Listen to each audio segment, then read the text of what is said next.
PrymalChaos. Hey guys, PrymalChaos here. Welcome to the channel. So, to say that the Dimash community, or the Deers, as they're known, have been incredibly supportive and positive and wonderful to me throughout my journey in the last year and a half, 2 years that I've been doing this, would be a gross understatement. The Deers, obviously a lot of you watching this right now, are just such wonderful people who are so engaged with Dimash that you just can't help but to invest your time and energy into supporting him. And you do that in a lot of ways, but not the least of which is experiencing his power through others like myself, which is essentially what reaction videos are, or what reactors do. They give you another chance to witness something for the first time. And so I've always found the Deers to be incredibly insightful, always beautifully polite and supportive, and, you know, obviously heavily devoted to Dimash. And so I've been having a bit of a resurgence in some of my Dimash videos lately, and I've been noticing some comments coming through, and universally they're all the same. And they're like, you need to react to Omir by Dimash, it came out about a month ago, according to what I just saw. So obviously, you know, with you guys being so supportive of me and my channel, obviously, you know, I'm always going to take your advice on board. And so here I am. I'm going to check it out today. Having said all that, you know, I love the support the Deers have always given me. So if you do like this sort of content, feel free to check out all my other Dimash videos and a few other ones. I've got some Lara Fabian ones as well, who I've always been a fan of since long before this channel. And so, you know, just hit follow and hit the bell, and every time I do one of these, you know, it'll show up. Now, be aware, I cover a lot of ground on this channel, so there's going to be a lot of content that maybe, if you're a huge deer, maybe is not exactly for you, but feel free to just avoid those ones and just watch the ones you want to watch. So thanks again, guys. But before I jump in, I just want to say this video today is brought to you in part by Enchroma. Enchroma make glasses for colorblind people like myself. I've got some right here right now. So if you or anyone you know may or may not be colorblind, jump on their website via the link in my description, and it'll take you there. You can get a free eye test, find out if you have a deficiency, and if so, what kind. And while you're there, maybe you can pick up a pair of glasses like these ones, and you can see the world a little bit more like everybody else does. Let's jump right in. We're not here to talk about glasses. We're here to talk about Dimash. Here we go. Dimash Kudaibergen, Omir, mood video. I'm not sure what mood video means. Maybe it's like a visualizer or something, but you guys told me I need to listen to this, so here we go.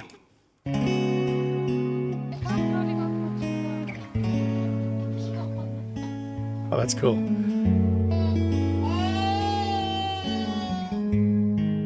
He was singing even back then.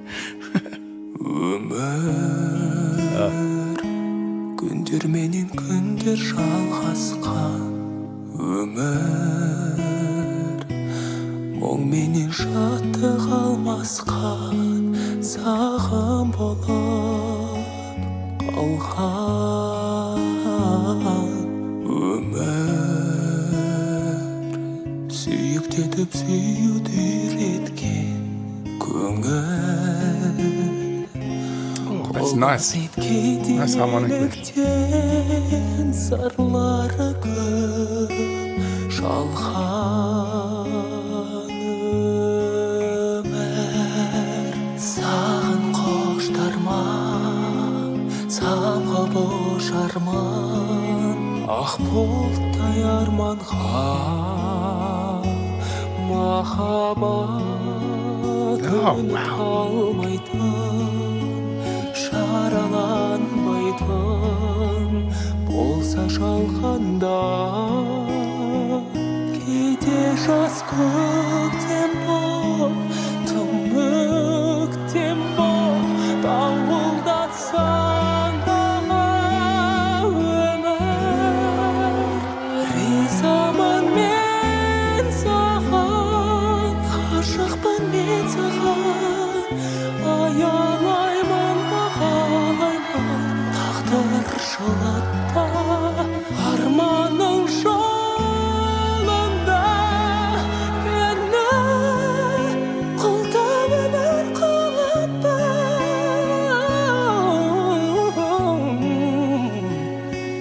Қателесіп, өкіндіріп, кешірім сұратпа.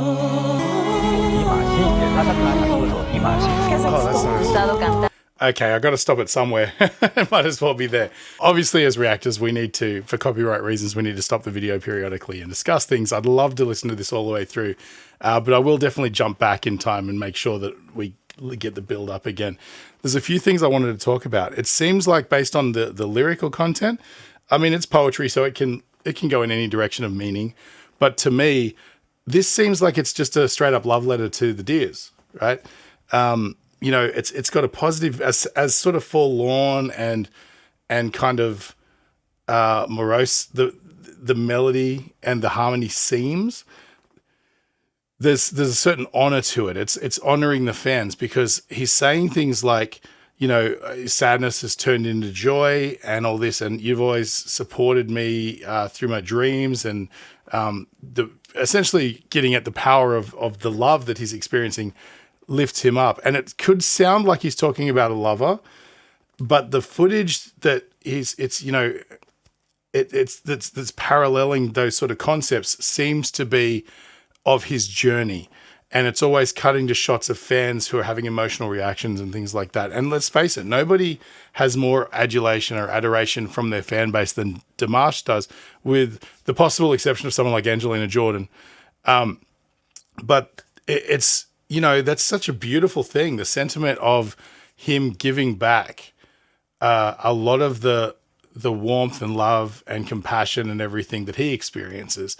And he does that in the only way he knows how, which is through a love letter designed, you know, and packaged in the form of a beautiful song. I love the fact that it's, production-wise, it's simplistic so far. It's a beautiful guitar with amazing timbre and beautiful reverb and everything. And it complements it so beautifully because there's not a million things going on. There's not big orchestral swells and things. It lets the song breathe. It lets the sentiment live in its own space, and it sort of sets you up to be in the right mood. I'm assuming we're about halfway through now. I assume this is where the song will kind of pivot and start to build and become bigger and bigger, because that's just what Dimash does, you know. But again, we're already seeing, and I get the sensation this isn't going to be one of those songs where, you know, we really get to experience Dimash's incredible range.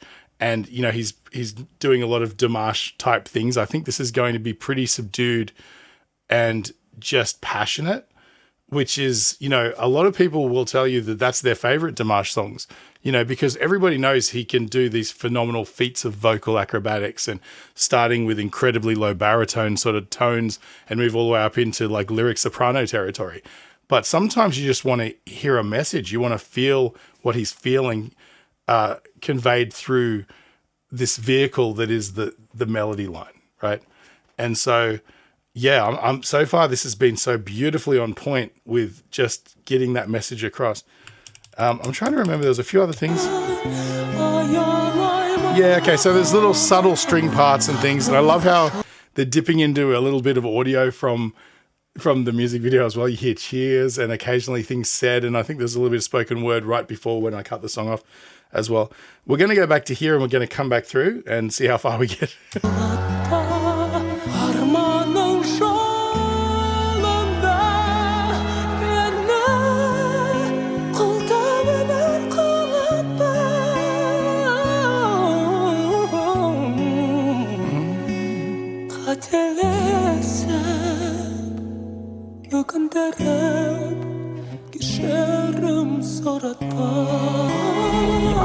Oh, it sounds so cinematic now. Dimash, please welcome Dimash. Oh, nice percussion.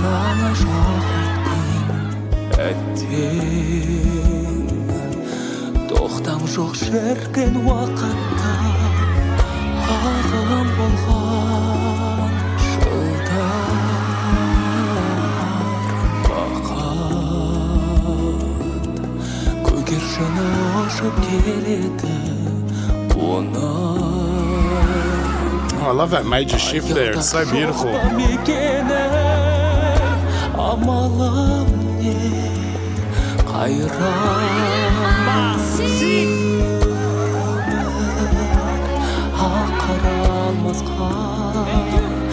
сахналар басқан ашылар парақтан сапарлар тоста быстырған қош айтыстырған өмір жаратқан теңселтпекке менді келсең енді қол созғайсың маған өмір ризамын мен саған ғашықпын мен саған аялаймын бағалаймын тағдыр жылатпа арманың жолында елім қолда өмір қолатпа. Oh, wow.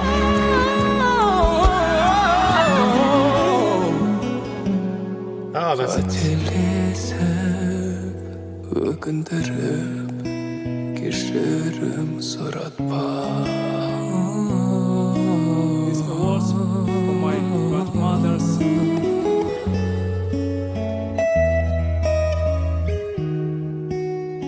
Кешірім сұратпа.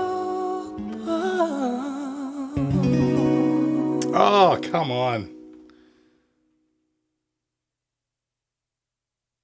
Oh, that was so good. Wow. Okay, sorry. Just going to jump back to somewhere. Maybe right there. That's a great place to stop. In fact, yeah.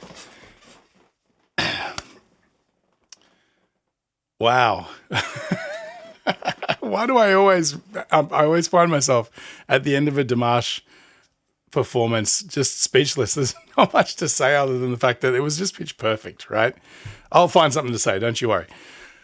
I love that, you know, as usual, he's got such a broad arsenal of vocal tones and timbres that he can shuffle through to take something that any other singer might sing through and just, you know, it's a beautiful melodic sort of adventure, I suppose. But he manages to always like flip into these different areas of expression that keep it sounding interesting. You know, like towards the end there, he had that sort of harshness in parts of the notes. And, you know, he can bring it right back to this breathy sort of thing where he's doing just like little vocal pentatonic sort of lick things, you know.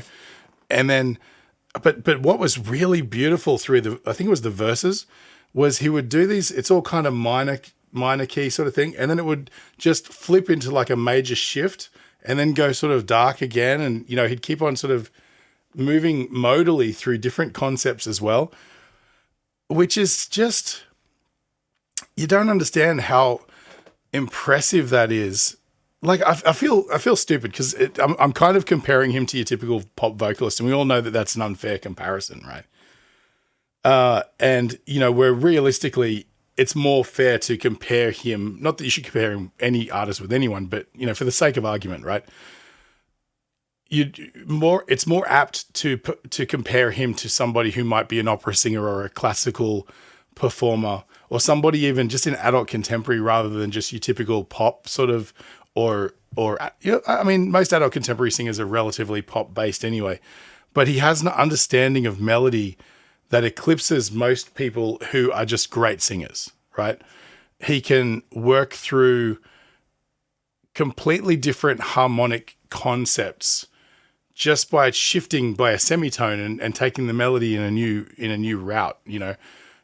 And it's beautiful understanding of melody and harmony, but also great ear training and stepping outside of the status quo of what a typical pop melody would be. Because let's face it, this is relatively a pop song. It reminds me of like, I guess, mid or early 90s adult contemporary stuff. So I guess, you know, who would fall into that camp would be people like Lara Fabian. But parts of it there, when that hand percussion sort of came in,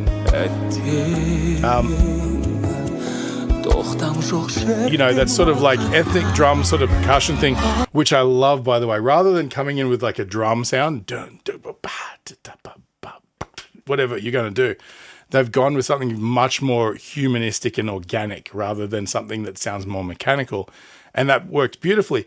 But it takes me back to albums like, you know, Celine Dion's Falling Into You had very similar production. I'm not sure what year that came out, but it was was it late 90s? Maybe maybe 95, somewhere around there. I honestly can't remember. But, you know, a lot of that sort of hand percussion, swimming reverbs, beautiful melody with impressive voices, it was kind of far more accepted in the zeitgeist of just general music listening than being as niche as it is kind of any other time, right? So artists like Celine Dion were really big. I mean, Tony Braxton was way more R&B, but there was definitely elements of production that were similar to this. You know, the Lara Fabians of the world as well. You know, I'm trying to think of a handful of other artists, but Celine Dion's probably the best example of what I'm thinking about. So it's interesting because this feels slightly informed by that era. And I've noticed by doing a bunch of K-pop artists as well, like Korean artists, a lot of their pop music definitely has roots deeply, or inspiration deeply rooted in the heart of like 90s R&B as well. So it's almost like from a songwriting perspective, particularly globally, there's something about that era that's kind of influencing some choices that are made. Now, all of these artists I've mentioned have taken that sort of base element and sort of built on it and created something modern and unique and interesting. And this is similar too. I would say in this case, it's more of a case of this is the influences. It's the music that Dimash probably grew up loving and listening to. We all know that he's a huge fan of Lara Fabian, who's one of those sort of torch singer kind of people. Torch song kind of singer people. I mean, I don't want to diminish her by trying to put her in a box, but you know, being influenced by something will always guide your hand when you're artistically creating further down the track. And so, yeah, I'm hearing that element there, but he somehow still manages to take some of the building blocks from different elements and then just utilizing them in a Dimash production. It's 100% unique in Dimash, and he's borrowing some cool brush strokes, I should say, from different artists throughout time. But more than anything, the overwhelming thing here is something I mentioned earlier, is that I feel like this is to me anyway, tell me if I'm wrong. You guys always have a handle on what these things are about, and, you know, it's all bouncing around the community, what the impetus behind the song was and all that. I could be completely off base. It just feels like a thank you and a love letter to the Deers for supporting him on his journey, which is why all the music video is reminiscing through all of the highlights of his life up to this point musically. So yeah, no, I just think this is absolutely beautiful, and it stands on its own. Like, was it a big show-stopping tour de force kind of, what's the word I'm looking for? Like a magnum opus, like Story of One Sky? No, but it's not meant to be. This is a much more personal, connected, engaging thing between the listener and Dimash, whereas it's not, you know, some big overarching kind of concept piece. It's just a beautiful love story between him and his audience, or, you know, between him and someone else. I honestly don't know, but it just ticks all the boxes. It doesn't try too hard to be something it's not. It just breathes and it exists naturally in its space, which is just beautiful, beautiful production, composition, and masterfully performed. And I just want to give a lot of kudos to the guitar player, because it is flawlessly played too. It's beautiful. The choices made on the guitar really sell the whole thing in a way that you don't need a whole bunch of extra stuff and extra layers. Just the occasional sort of harmonic sort of string passages, orchestral pieces and things like that. And then they do really nice things, like when the song breaks down, there's that spoken word bit in the middle. There's that low bass rumble kind of that makes it sound like you're watching, you know, you're at the cinemas watching a film, like a big love story with a huge song at the end when the credits are rolling, that sort of thing. This was a wonderful experience. I'm so glad that you guys sort of talked me into doing this. Not that I needed much convincing, but it just, it's always a blessing coming to check out more Dimash. And as much as I get sidetracked on this channel and I end up getting pulled in a million different directions and checking out experimental kind of, you know, esoteric virtuoso playing from Japan, or instrumental stuff, or, you know, things like voice play or pentatonics, or extreme heavy metal, or extreme heavy metal artists doing adult contemporary songs, whatever the case may be. I always feel like I'm at home when I come back and experience something new by Dimash. So thanks again, guys. I appreciate that so much. If you feel like I've brightened your day at all, feel free to support the channel just by buying me a coffee. I'll leave a link in the description, or just hit super thanks under the video. That helps as well. But more than anything, if you haven't already, definitely hit follow and hit the bell so you can get notifications for when more videos pop up. And like I said earlier, feel free to just skip the ones that look a little scary and just, you know, and I don't want to pigeonhole anyone. I know that there's a lot of Dimash fans who are watching this right now who are also into Falling in Reverse or High Lung or other great artists like that. I'm not talking to you guys, okay? But, you know, feel free to hit follow, and there'll definitely be some more Dimash content in the future. Thanks again. Don't forget to check out all the old ones as well. Love you guys. Stay primal. I'll catch you on the next one.